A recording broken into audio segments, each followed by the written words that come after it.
जितेंद्र नाम का एक लड़का था जिसे पुराने महलों, पुराने घरों और जंगलों में घूमने का शौक था।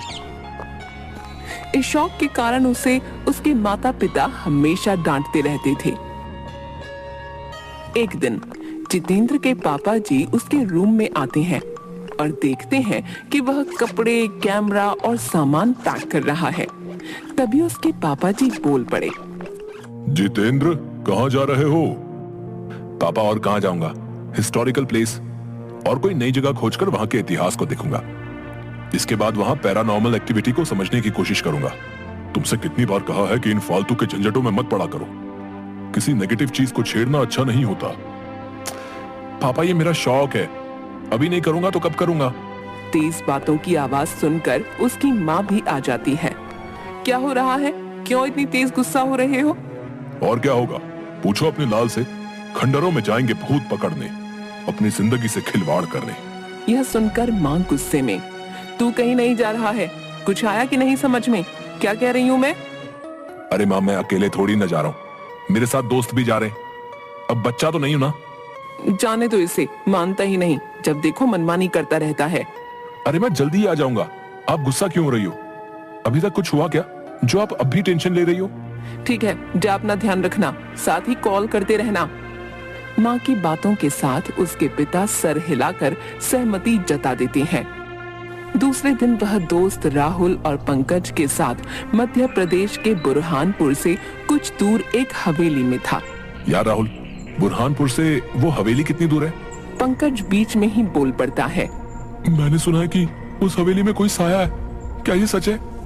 जिस हवेली में जा रहे हैं वो बुरहानपुर रेलवे स्टेशन से 60-70 किलोमीटर है। हाँ पंकज, वहाँ के लोग कहते हैं कि उस हवेली को एक ही रात में जिन्नात ने बनाया था।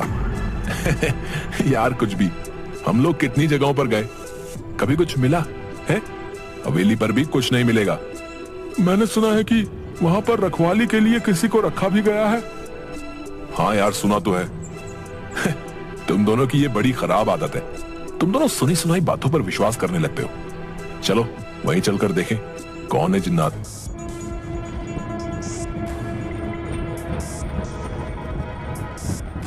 ट्रेन से रेलवे स्टेशन उतरने के बाद चलो किसी होटल में जाकर फ्रेश हो लिया जाए। क्या यार, सीधे हवेली पर चलते हैं? नहीं यार, वहाँ कोई टाइम पर मिले ना मिले, पहले होटल में ही चलते ना। हाँ हाँ।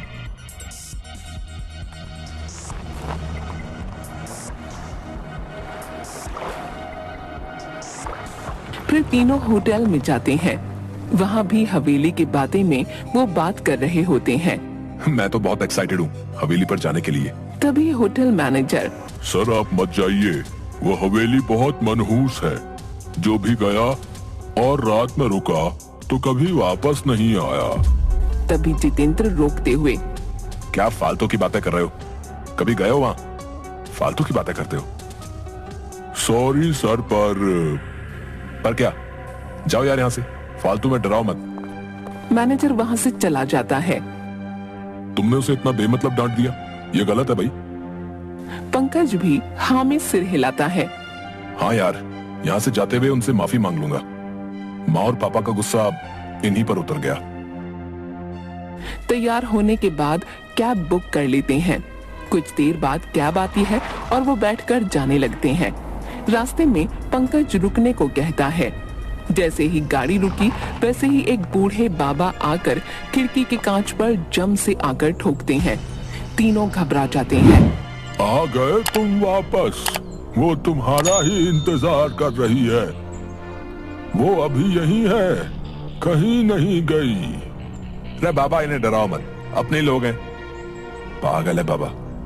ड्राइवर कैब चलाने लगता है। पीछे से बाबा चिल्लाते हुए कैब के पीछे भागते हुए कहते हैं, बेटा मत जाओ वहाँ, मत जाओ वहाँ।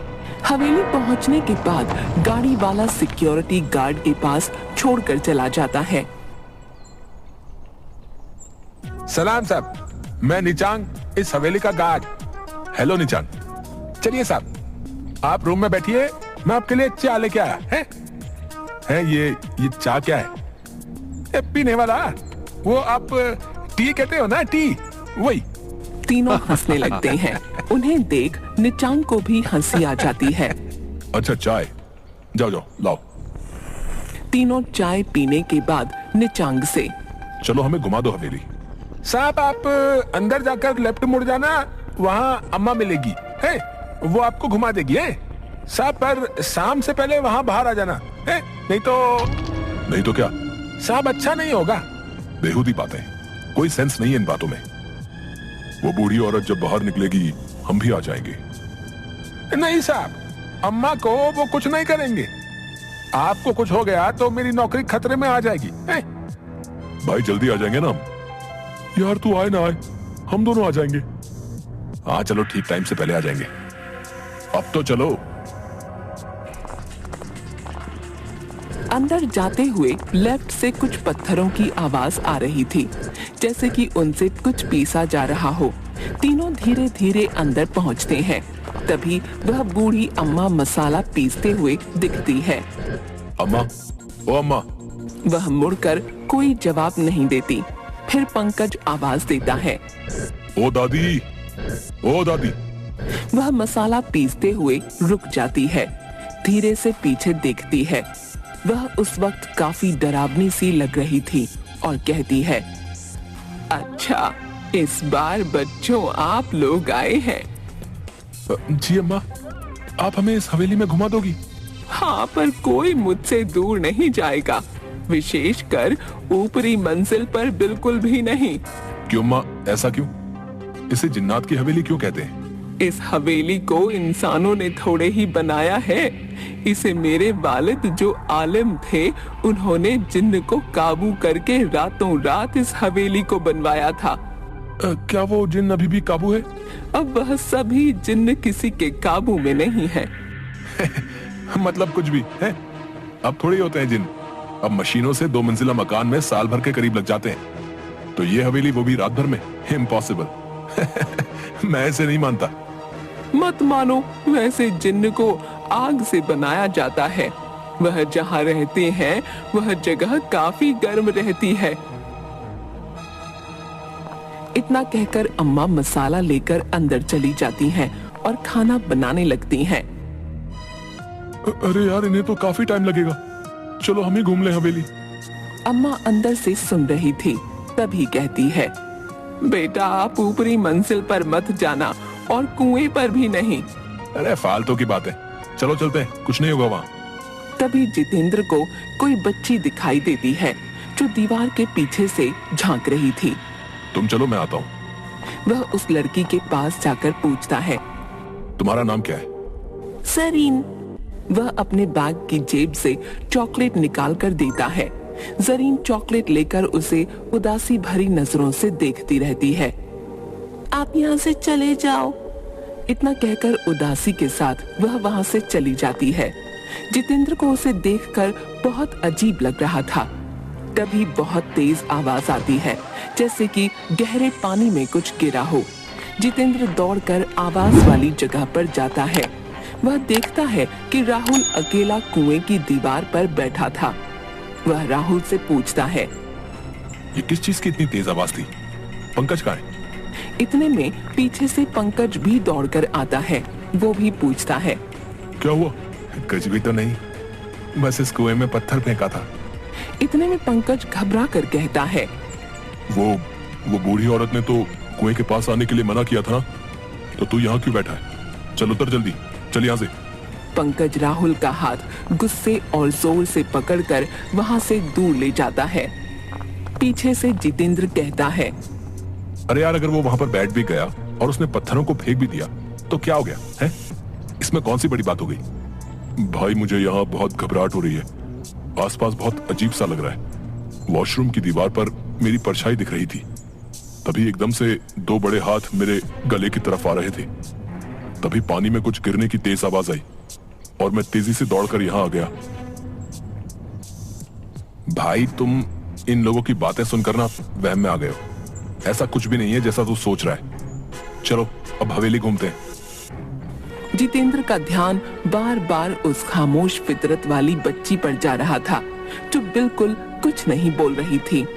उदासी भरी बेनूर आंखों से उसे एकटक देखे ही जा रही थी। ऊपर से पंकज को यह हवेली कई जगहों पर कालिख और काई जमी हुई दिख रही थी, जो कि काफी डरावनी लग रही थी। इसी के साथ राहुल का बोलना बिल्कुल बंद सा हो गया था। इस पर पंकज और जितेंद्र दोनों में से किसी का भी ध्यान नहीं जा रहा था। यार इन दोनों के बहकावे में नहीं आता तो यहाँ फंसता नहीं, बेमतलब आ गया इनके साथ यहाँ पर।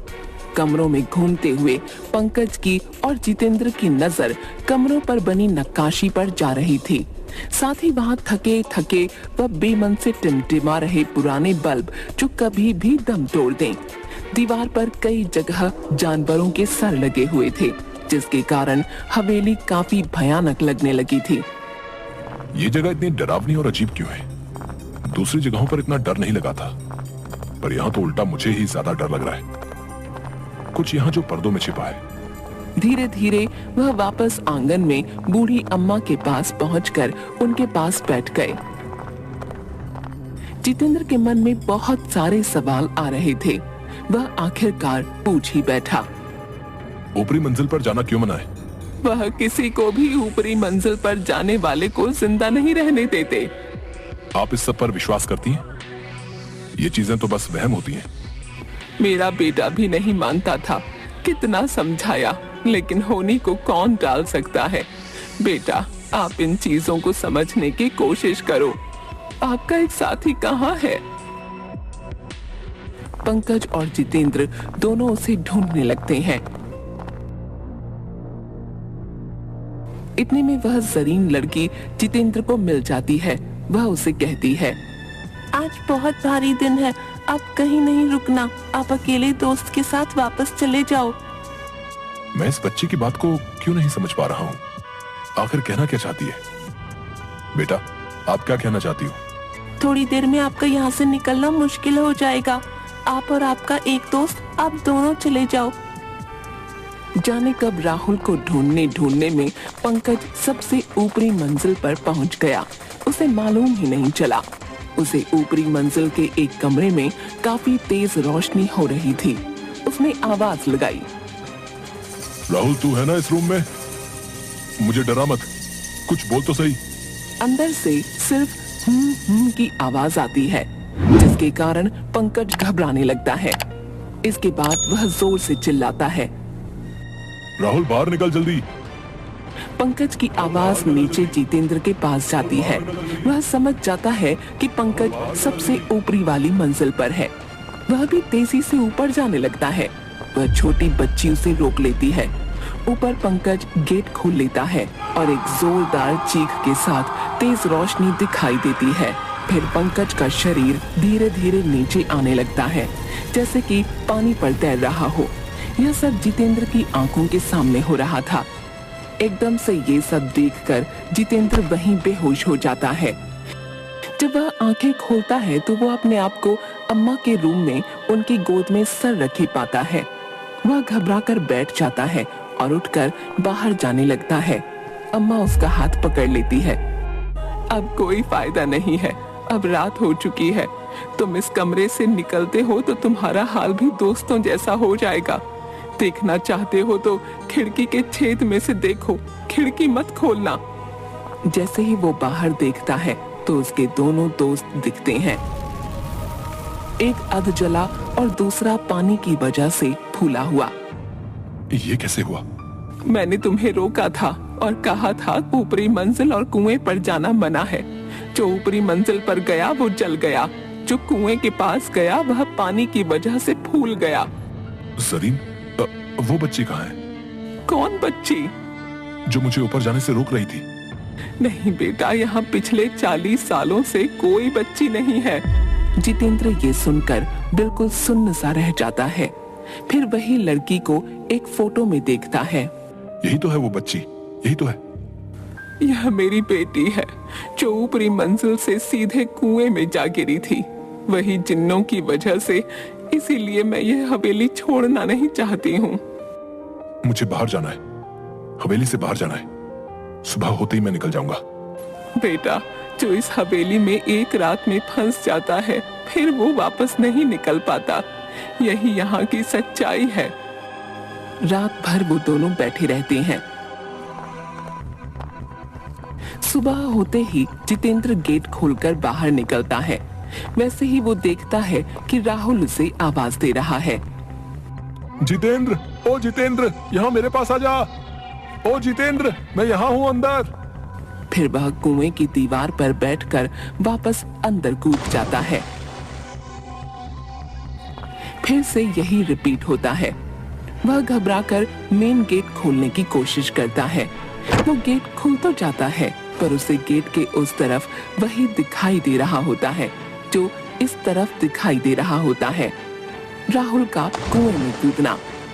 कोई फायदा नहीं है बेटा, ये मेरे लिए हमेशा का है। बेटा बस कर दे। इतना कहकर अम्मा अपने काम में लग जाती है।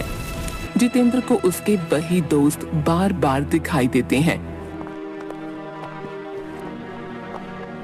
फिर उसे वही जरीन दिखाई देती है। वह उसे एक तरफ उंगली दिखाते हुए कहती है,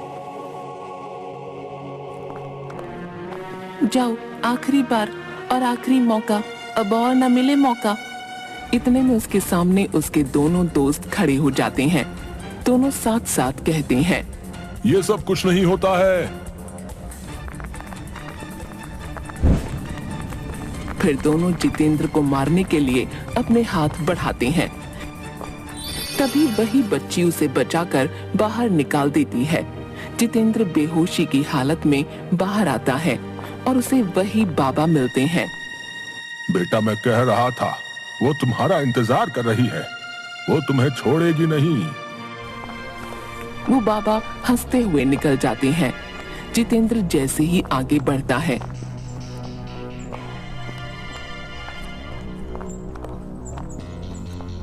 उसे एक गाड़ी दिखती है।